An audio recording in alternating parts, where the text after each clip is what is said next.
Assalamualaikum warahmatullahi wabarakatuh. Perkenalkan, nama saya Febriana Nanda Putri dengan NIM 20233332 dari D3 Manajemen Pajak.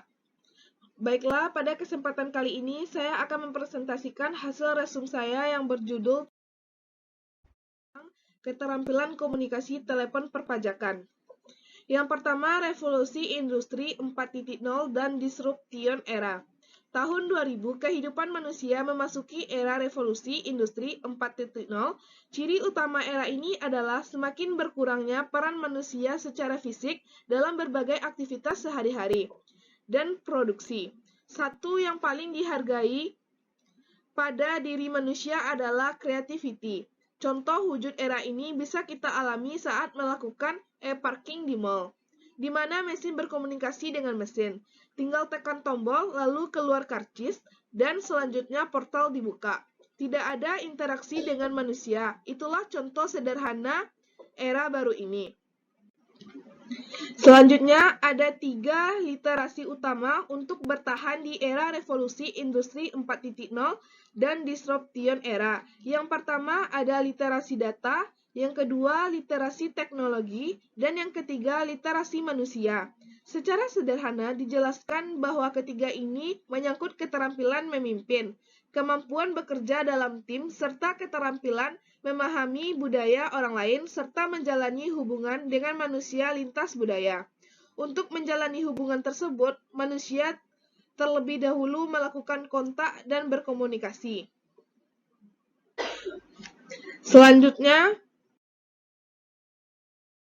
B. Tantangan dan peluang bagi dunia pendidikan. Pendidikan adalah sektor yang dianggap paling bertanggung jawab untuk mempersiapkan generasi muda menghadapi masa depannya. Bagaimanapun bentuknya, ke depannya hidup tidak mudah, bahkan semakin susah. Susah dalam arti kata penuh tantangan dan persaingan. Dalam kaitannya dengan perubahan kehidupan global yang semakin cepat, diperlukan langkah-langkah antisipatif oleh pemerintah melalui pengembangan kurikulum yang didasari oleh kondisi-kondisi internal maupun eksternal. Ada 4 kompetensi yang harus dimiliki setelah lulus dari program perguruan tinggi. Yang pertama, academic knowledge. Yang kedua, skill of the thinking. Yang ketiga, management skill. Yang keempat, communication skill.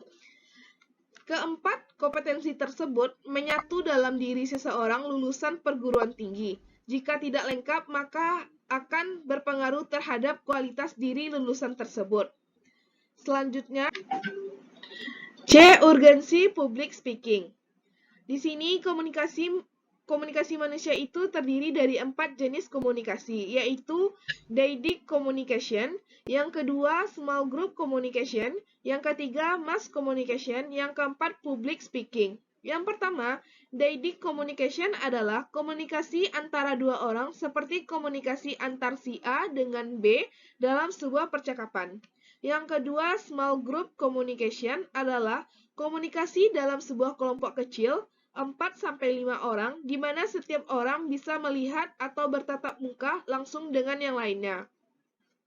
Yang ketiga, mass communication adalah komunikasi antara suatu sumber dengan orang banyak, di mana interaksi antara pembicara dengan pendengar sangat sedikit.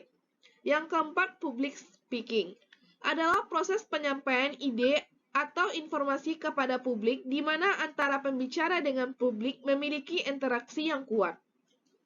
Dalam public speaking, ada pembicaraan yang memiliki suatu alasan untuk berbicara, serta ada pendengar yang memberikan perhatian terhadap apa pesan yang disampaikan oleh pembicara.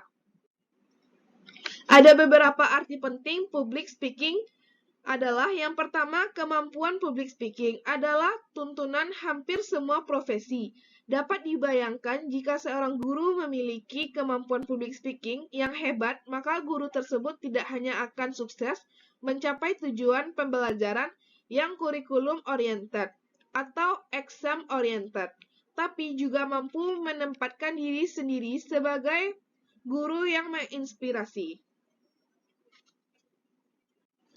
Yang kedua, melalui public speaking, kita kita bisa menyampaikan ide atau pembicaraan kepada orang banyak dengan efektif dan reseptif.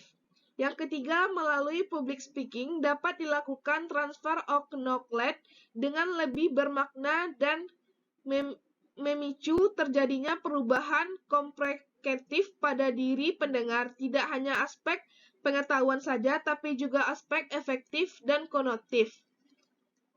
4. Kemampuan dalam public speaking akan mempengaruhi tingkat perkembangan pribadi dan lingkungan sosial. Baiklah, hanya itu yang dapat saya sampaikan. Mohon maaf apabila ada kesalahan kata. Assalamualaikum warahmatullahi wabarakatuh.